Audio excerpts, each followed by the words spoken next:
ओम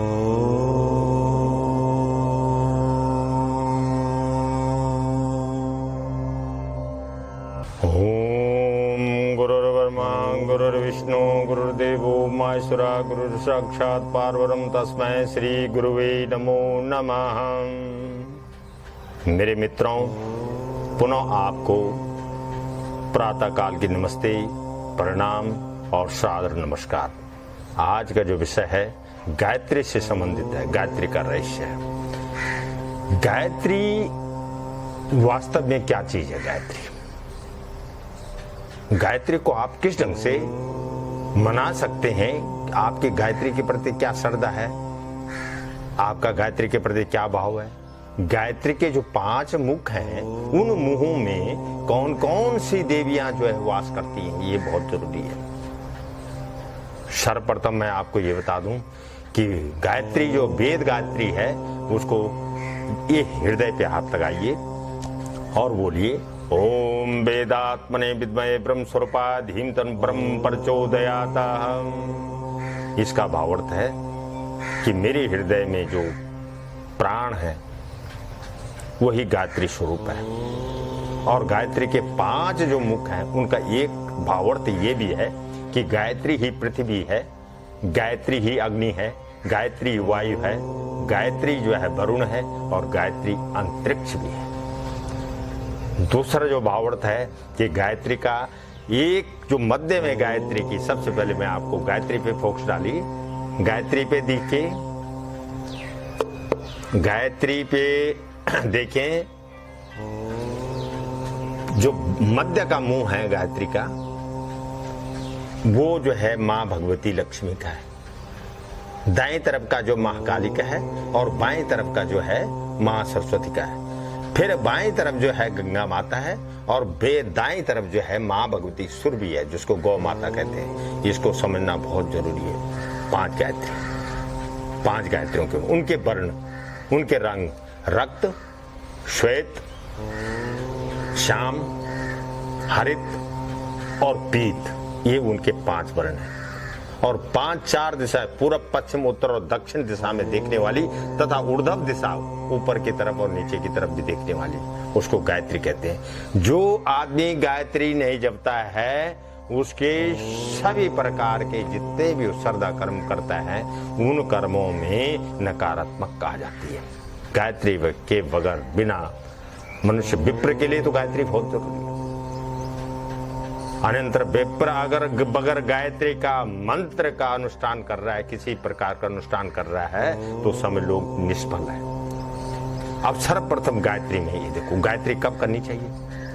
गायत्री प्रातः करनी चाहिए, मध्य करनी चाहिए या शाम के समय करनी चाहिए। गायत्री की जप संख्या क्या हो, गायत्री की माला कौन सी हो, गायत्री का स्थान कौन सा हो, गायत्री का दिवस कौन सा हो। गायत्री के लिए 5 जो है विषय हैं, 5 जैसे गंध, अक्षत, धूप, दीप, नैवेद्य, ये क्या क्या चाहिए। ये गंध, अक्षत, धूप, दीप, नैवेद्य है क्या चीज है, ये समझ लीजिए। गंध माने तिलक, अक्षत माने चावल, धूप जिसको आप धूप कहते हैं, गूगल धूप, दीप अच्छा सा कोई दीपक हो, 4 मुखा दीपक, गंध, अक्षत, धूप, दीप और नैवेद्य जो आपने अपने घर में शुद्धिकरण के द्वारा बनाया हो। फिर इनका इतवार का जो दिवस है, इनको अति शोभनीय है। इतवार के दिन ही इनकी जो है मंत्रोपासना करने, अनुष्ठान करना चाहिए। गायत्री सावित्री है, सावित्री दात्री है, दात्री विदात्री है, विदात्री ही ब्रह्मा है, ब्रह्मा ही सूर्य है। और इस परिक्रमा के हिसाब से ये सारा कार्य चल रहा है। अब गायत्री के शरीर में कितने देवता हैं, ये विषय बहुत जरूरी है। ये समझ गए आप कि गायत्री क्या चीज है, गायत्री कहाँ कहाँ जो है, कैसे कैसे फल देती है। उसके अलावा उसके अंतराल, उसके बाद आपके पास जो गायत्री, जो लोग कहते हैं गायत्री क्या है, मैं आज आप उन लोगों को ये बता दूं कि गायत्री के हृदय में कौन कौन से हैं। लिखा हुआ है, मैं नहीं कह रहा हूं, देवी भागवत के जो है पृष्ठ नंबर 887 में लिखा हुआ है, गायत्री हृदय में, गायत्री स्त्रोत इसको कहते हैं। अब मैं इसका उपाय बतलाता हूं जिससे तन्मयता प्राप्त हो सके। इस गायत्री हृदय का मैं नारायण हूं, नारायण इसके ऋषि कहा गए हैं। गायत्री छंद है, भगवती परमेश्वरी इसके इष्ट देवता है। पूर्वोक्त प्रकार से क्रमशः अपने 6 अंगों में इसका न्यास करना चाहिए।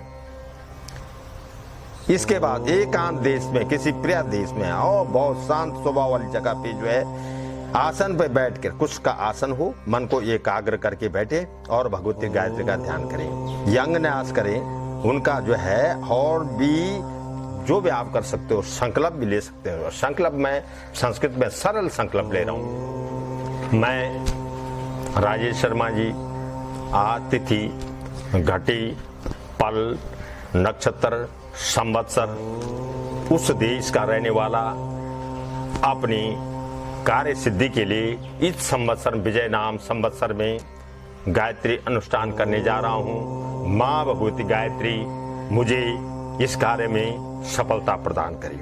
उसके बाद ये बहुत ऐसा विषय है जो आपने सुना भी नहीं होगा और सुनने की जरूरत भी नहीं। आप लोग सुनेंगे तो फिर कुछ और करने की जरूरत नहीं पड़ेगी। इनके जो है गायत्री के मस्तक में कौन है? धौर संबंधी देवता है।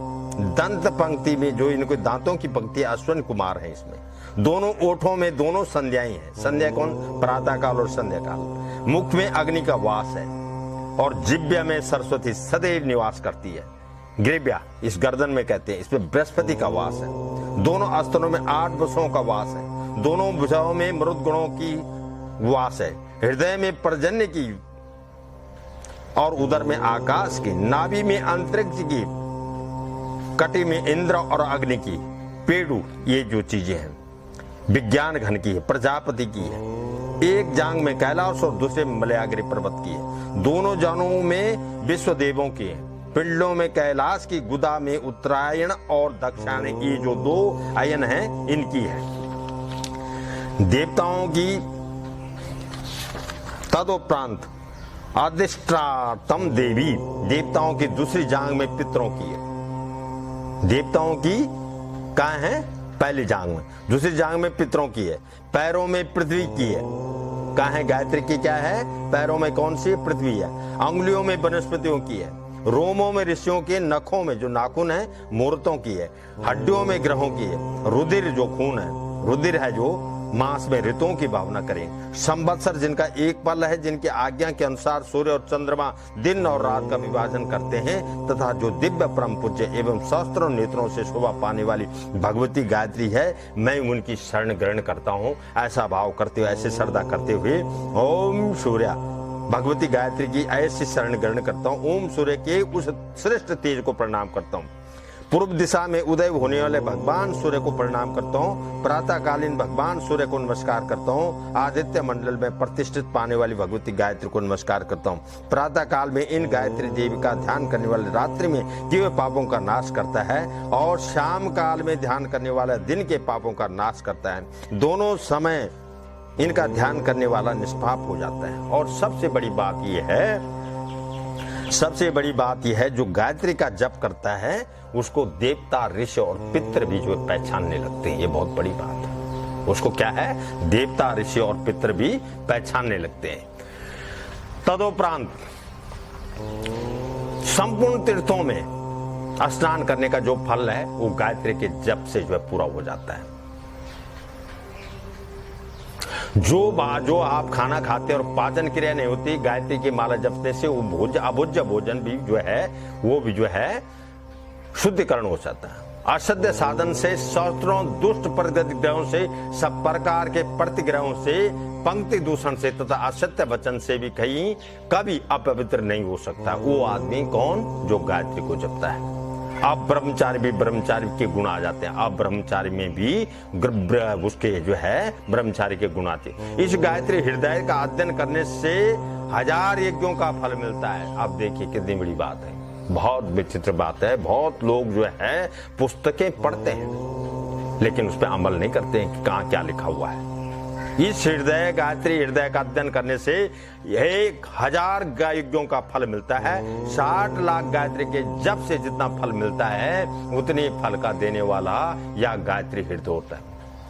ये गायत्री जो हृदय स्तोत्र है, गायत्री के अनुष्ठान में 8 ब्राह्मणों का सम्यक प्रभाव से वर्ण करना चाहिए। ऐसा करने से सद्या सिद्धि प्राप्त होती है। जो ब्राह्मण प्रतिदिन प्रातः काल पवित्र होकर इस गायत्री का अध्ययन करता है, उसके संपूर्ण पाप भस्म हो जाते हैं। ब्रह्मलोक में उसकी प्रतिष्ठा होती है। वह भगवान नारायण की अमर वाणी बोल रहा हूँ, यही है भगवान की अमर वाणी। हे परमपिता परमेश्वर, ब्राह्मण, क्षत्रिय, वैश्य और शूद्र को सनातन की जो है ओर ले जाएं, सबको सद्बुद्धि प्रदान करें, सबका मंगल हो, सबका कल्याण हो, ऐसे भाव से। जो गायत्री को छोड़ देता है, पितृ देवता और ऋषि उसको ऐसी इसी तरह छोड़ देते हैं जैसे आसमान में ले जाके आप किसी को वहां से छोड़ दीजिए हवा में, उसके प्राण डुल जाते हैं। श्रद्धा, अब एक चीज और, मंत्रों में श्रद्धा का विषय है। श्रद्धा क्या है? आप जिस मंत्र में मंत्र आप जप रहे हैं और जिस उस मंत्र के प्रति आपकी श्रद्धा नहीं है, तो भी आपको उसमें सिद्धि मिलनी संभव नहीं है। भाव, उसका पूरा भावार्थ मैंने पिछली बार आप लोगों से इस विषय में वार्तालाप अच्छी तरह कर चुका हूं कि जब तक आपके मन में श्रद्धा और भाव नहीं है, तब तक आप किसी भी मंत्र को जहां तक मर्जी जप लें, मेरा दावा है कि उसमें सिद्धि मिल ही नहीं सकती है। अतः ये ध्यान रखें, गायत्री के लिए प्रातःकाल रविवार बहुत जरूरी है। कोई माला नहीं है, उसकी माला जो है रुद्राक्ष है, उस माला से कर लीजिए आप, ठीक है। उसका स्थान कहाँ है? आप उत्तर पूर्व कर सकते हैं, पूर्व से भगवान सूर्यनारायण उदय होते हैं। माला की संख्या क्या है? कम से कम आप 108 बार तो कीजिए। तो उसके बाद वो मैंने जो पहले आपके सामने बात रखी है, गंध, अक्षत, धूप, दीप, नैवेद्य, ये बहुत जरूरी है जो आपके घर में। तदुपरांत जो आसन आपका है उस पर किसी को न बैठने दे। जो माला आपकी है वो सुरक्षित रहनी चाहिए और उसको किसी सुरक्षित स्थान पर रखिए। आप घर के कोने में कीजिए, आप बाहर किसी मंदिर में कीजिए, आप कहीं पर जहां पर आप हैं उस माला को साथ ले जाइए। सबसे पहले सनातन धर्म के लिए गायत्री बहुत जरूरी है। और जो सनातनी गायत्री को नहीं मानता है और अनंतर इधर उधर भटक रहा है, वो जीवन पर्यंत भटकता रहेगा। ये भी हम सत्य कह रहे हैं, इसमें किंतु और परंतु वाली कोई बात है ही नहीं। तो आगे न बढ़ते हुए सिर्फ जो है इस विषय पे विचार करते हुए मैं समझता हूँ कि आज का विषय आपकी समझ में आ गया हो। धन्यवाद, नमस्कार।